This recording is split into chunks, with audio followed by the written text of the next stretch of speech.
तो अभी हम जिस एनिमे की शुरुआत करना चाहते हैं उसका मेन लीड का नाम है रूकल एंड उसकी फीमेल लीड का नाम है मीतो। अब बहुत सारे लोग पूछेंगे कि ये कहाँ से लड़की लग रही है, ये तो बॉय है। उसकी स्टोरी आपको थोड़ी देर बाद में पता चलेगी। तो स्टोरी स्टार्ट होती है और हमारी मेन लीड बोलती है कि मैं इतनी जल्दी मरना नहीं चाहती। तभी ही हमारा मेन लीड का एंट्री होता है और वो आते ही हमारी फीमेल लीड के गले पर एक बाइट करता है उसकी ब्लड चखने के लिए एंड वो मन ही मन बोलता है, छी इतना गंदा ब्लड किसी का हो भी सकता है क्या। सीन कट होता है और हमको वैम्पायर्स का कासल दिखाया जाता है जिसके अंदर एक बूढ़ी महिला बैठी थी और वो बोलती है कि इस बार इस कैसल का किंग वही बनेगा जिसके पास ज़्यादा पावर होगी और उसके पास उसकी एक वाइफ भी होगी और उसने उसकी वाइफ की ब्लड चख भी रखी होगी और सारे वैम्पायर से सुन रहे हैं। और वहीं पर ही हमारा जो कोने में एक वैम्पायर है, ये नहीं है, एक दूसरा वैम्पायर है, हाँ इसी की ही बात कर रही हूँ। और ये वैम्पायर बोलता है गुस्से में कि इस बार तो मैं ही बनूंगा और उस रूकल को मैं नहीं बनने दूंगा। सीन कट होता है और हमको दिखाया जाता है हमारी जो फीमेल लीड है जो एक लड़का बन के अपनी ज़िंदगी जी रही है।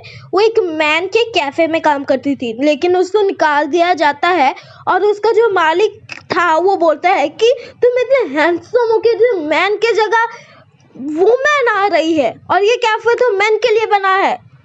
लेकिन हमारी जो फीमेल लीड होती है कि ऐसा क्यों यार, मेरे को क्यों निकाल रहे हो, मेरी थोड़ी ना गलती है उसमें। लेकिन सारी पीछे जो लड़कियां होती हैं वो बोलती है कि क्यों निकाल रहे हो इससे।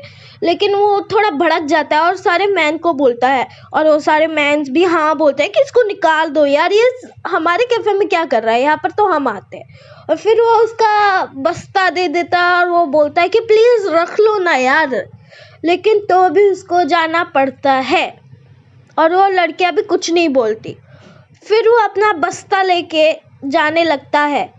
वो बीच में देखता है कि इधर कितने सारे लड़के सब काम में बिजी है और एक मैं हूँ जिसके पास काम ही नहीं है। और मतलब आजू बाजू से जितने भी लड़कियां जा रही थी ना, बोल रहा था कि हाँ कितना हैंडसम है। और यहाँ पर तो हाई स्कूल की गर्ल्स जा रही थी और देखा कि इतना हैंडसम लड़का इधर घूम रहा है। जब हमारा मेन लीड पीछे मुड़ता है ना तो सारी लड़कियां पागल हो जाती है भाई, तुम खुद ही देखो। और फिर वो शर्मा के कर भाग जाती है वो लड़कियां। और फिर हमारा मीतो देखता है कि मेरे पास तो बिल्कुल थोड़े से भी पैसे नहीं है, अब मैं क्या करूँगा। फिर जाके हम देखते हैं कि वो फुटपाथ पे बैठ जाता है। वो बोलता है कि लगता है अब मुझे यहीं पर ही रहना पड़ेगा, अब कुछ तो है नहीं मेरे पास। फिर सीन कट होता है, हमारे मीतो की बैक स्टोरी पता चलती है। उसकी फादर और मदर की डेथ हो गई थी उनके घर जलने से और बेचारा मीतो तब इतना छोटा था, मतलब 5 या 6 जितना हो सकता है उतने उम्र का था। और पुलिस उससे इतनी ज़्यादा सवाल जवाब कर रही थी कि वो खुद भी नहीं दे सकता था क्योंकि ही अभी डिप्रेशन में था। और तुम एक बच्चे से ही कैसे सवाल पूछ सकते हो यार, वो कैसे देगा जवाब।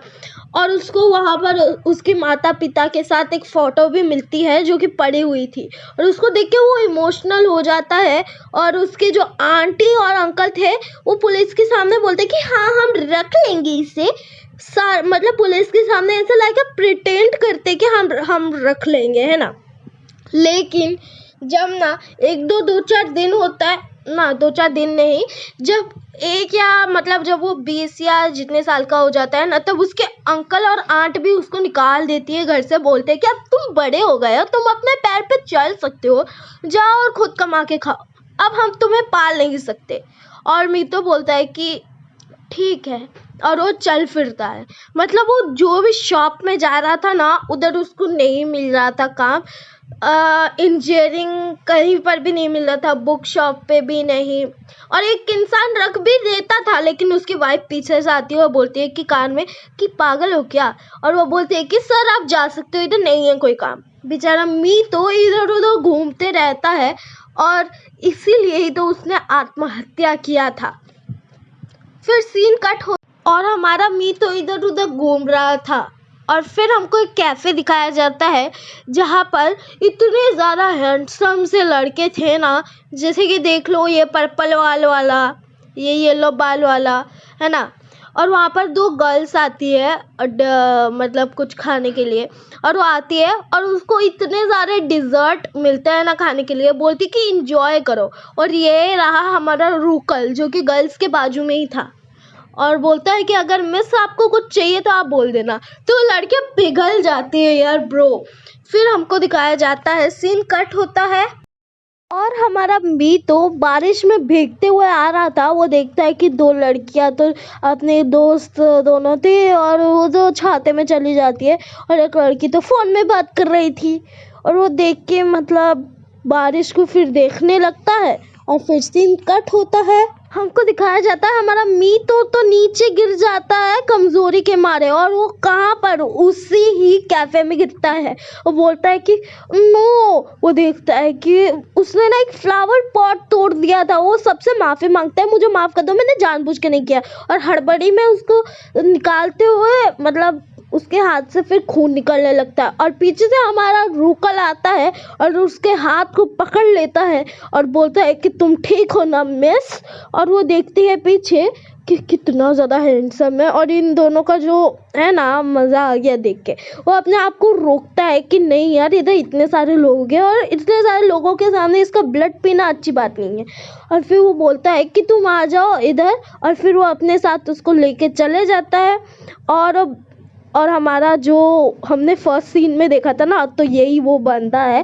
वो बोलता है कि तुम ठीक हो ना। तो इधर हमारे मीतो बोलती है कि बहुत ज़्यादा खून बह रहा है, और हमारा जो रूकल है वो आता है और उसके हाथ को पकड़ लेता है, और वो उसके उंगली पर मतलब वो सीन ही इतना वो था ना, वो अपने दांत को दिखाता है, और हमारी मीतो थोड़ा ना चौंक जाती है, और रूकल आके मीतो की उंगली से सारा ब्लड पी जाता है, और थू थू थू थू करते हुए बोलता है कि इतना गंदा ब्लड किसी का हो सकता है क्या। वो खुद कांपने लगता है।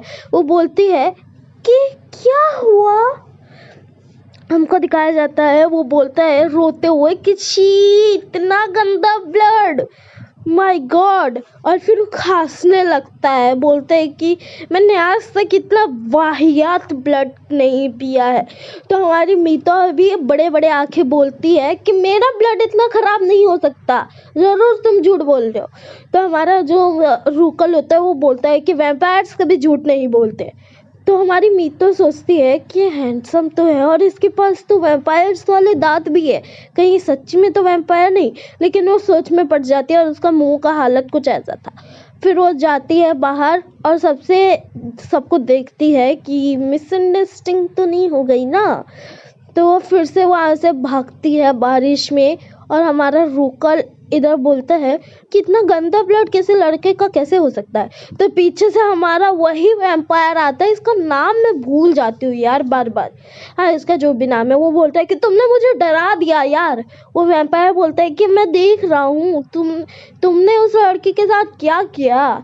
और फिर रूकल बोलता है कि मैंने कुछ नहीं किया, मैंने जस्ट उसका ब्लड जब पिया ना, वो इतना ज़्यादा कड़वा था कि मैं क्या बोलूँ। फिर सीन कट होता है और हमको पता चलता है इस नेकलेस के बारे में। तो बाय द वे, मैं इस नेकलेस के बारे में आपको पहले ही बता देती हूँ। बाय चांस अगर आपके पास कोई स्लेव है और उसका ब्लड बहुत ज़्यादा गंदा है, तो आप अगर इस नेकलेस को उसको पहनाओगे, और अगर उसका प्यार आपसे ज़्यादा बढ़ने लगेगा ना, तो ये नेकलेस रेड हो जाएगा, और तुम्हें पता चल जाएगा कि उसका ब्लड अब हाईएस्ट लेवल के पे पहुंच चुका है, और आप अब उसका ब्लड पी सकते हो। तो ये नेकलेस हमारे रूकल ने हमारे मीतू को भी पहनाया है। सीन कट होता है और हमको दिखाया जाता है हमारा रूकल किसी और वैम्पायर से बात कर रहा था, और वो उससे स्ट्रॉबेरी जूस मांगता है। ये उसी का ही कैफ़े था, और क्योंकि आपको मालूम होगा कि वैम्पायर्स को ना स्ट्रॉबेरीज बहुत पसंद होता है, red colour he is like, ठीक है।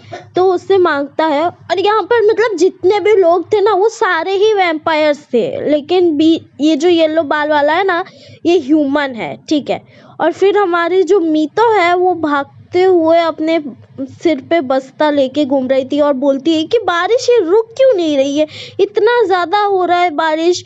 और फिर वहाँ से एक गाड़ी वाला भी गुजरता है जो कि हमारे मीतो के ऊपर पानी डाल देता है और उसको बहुत ज़ोर से सर्दी भी लग गई थी। और हमको दिखाया जाता है कि वो चलते चलते फुट पार्क पे वहीं पर ही आ जाती है जहाँ पर हमने देखा था 2 लड़कियां कैफे में आ रही थी। एंड सीन कट होता है तो गाइस इधर मीतो मरना नहीं चाहती थी, वो गलती से इधर खड़ी तो हो गई थी और वो जब यहाँ से जाने लगी थी तो उसका पैर फिसला पानी की वजह से और वो नीचे गिरने वाली थी और वो इसीलिए ही बोल रही थी कि मैं मरना नहीं चाहती। और ये मतलब जानबूझ के उसने नहीं किया था, ये पानी की वजह से वो गिर गई थी। और तभी उसका आँख बंद होता है और वहाँ पर हमारा रूकल आता है और उसको बचा लेता है, क्योंकि वो रूकल कब से मीतो का पीछा कर रहा था जब से उस वैम्पायर ने बोला था। और वो यहाँ पर हमारा रूकल बोलता है कि देखो तुम मेरे स्लेव बन जाओ, तुमको एक नई लाइफ मिलेगी। हमारी मीतो मतलब एक बार के लिए मना तो कर देती है लेकिन हाँ कर देती है और ये बोलते ही वो बेहोश हो जाती है वहीं पर ही। तो हमारा रूकल बोलता है ये आजकल के बच्चे भी ना हर छोटी छोटी बात पे बेहोश हो जाते हैं। और फिर सीन कट होता है और हमारी मीतो उठती है और वो देखती है कि उसके सामने बिल्ली है, वो डर जाती है थोड़ा और वो अच्छे से उठती है, वो देखती है कि वो बेड पे सो रही थी। और फिर वो देखती है कि उसके सामने से एक चमगादड़ गया और वो बोलती है कि आ। और फिर हमारा रूकल बोलता है कि तो तुम उठ गए। तो मीतो बोलती है कि हाँ लेकिन मैं इधर हूँ कहाँ। वो बोलता है कि ये हमारा एक मतलब वैम्पायर्स का घर है, इधर सारे वैम्पायर्स रहते हैं। वो बोलता है कि तो तुमने डिसाइड कर लिया कि तुम मेरी स्लेव बनोगी। तो हमारी मीतो बोलती है कि ये तुम क्या बोल रहे हो, मैंने तो कुछ भी डिसाइड नहीं किया था, ना कि तुमने कुछ बोला था। हमारा रूकल बोलता है कि अच्छा तुम भूल गई, जाके फ्रेश हो जाओ। लेकिन जब हमारे मीतो को ये सारी बातें याद आती है तो बोलते कि नहीं नहीं मैं तुम्हारी स्लेव बनने के लिए तैयार हूँ। फिर सीन कट होता है और हमको दिखाया जाता है धड़ाम से रूकल मीतो को फेंक देता है, बोलता है कि तैयार हो जाओ, नहा धो के और जाओ यहाँ से। बोलता है कि इतने छोटे बच्चे स्लेव बनने के लिए तैयार है, वो तो मैंने फ्लो में कल बोल दिया था। और हमारी मीतो उधर अंदर बोलती है कि नहीं मैं झूठ नहीं बोल रहा हूँ, मैं तुम्हारे स्लेव बनने के लिए तैयार हूँ। लेकिन इधर रूकल मना कर देता है। लेकिन मीतो तो बोल रही थी कि इतना हैंडसम है ये।